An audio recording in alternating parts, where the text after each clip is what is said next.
Keir Starmer's one-in, one-out migrant policy has been deemed a demonstrable flop as it was slammed by TalkTV's Kevin O'Sullivan, with figures for migrant boats arriving reaching record highs. Under the one-in, one-out deal, the UK will take asylum seekers approved under a new safe and legal route.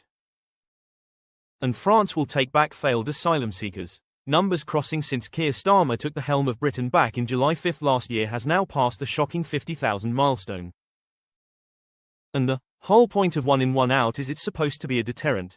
It came into play last Wednesday, August 6, on that very day when the deterrent first became Operation 155, the next day, the Thursday, 248, day after on Friday, nothing.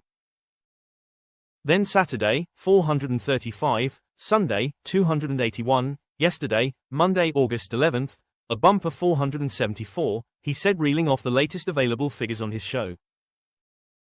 And I'm hearing from my spies down on the south coast that hundreds and hundreds and hundreds more have come across today. One-in, one-out is already a demonstrable flop. It hasn't worked. It's not deterring anyone, he raged.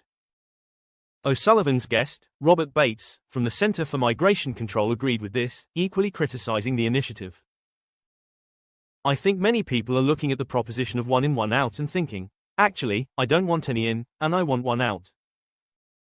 I want hundreds of 1,000s out. So I think the whole framing of this plan is one that's fundamentally flawed and doesn't understand where the British population are.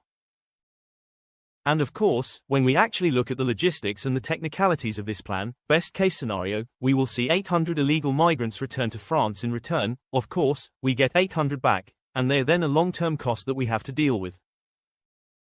But, if we're going to hear about 50,000 illegal boat crossings this year, which I think we are very likely to do, then we're seeing about 2% chance of individuals coming across the channel being those that are actually returned.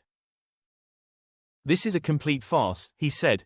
And when you contrast it with, and I was a very big critic of the Rwanda plan, because it was an incomplete plan. But when you contrast the deterrent that would have been, if properly implemented, it would have meant to individuals, there's a very strong chance that you will be deported and you will never be able to settle in Britain and you will never have any right to return to Britain and settle in Britain. When you compare that with what this is, which is effectively us having bent the knee to France. It's really us having agreed to help France with their jungle, Bates said.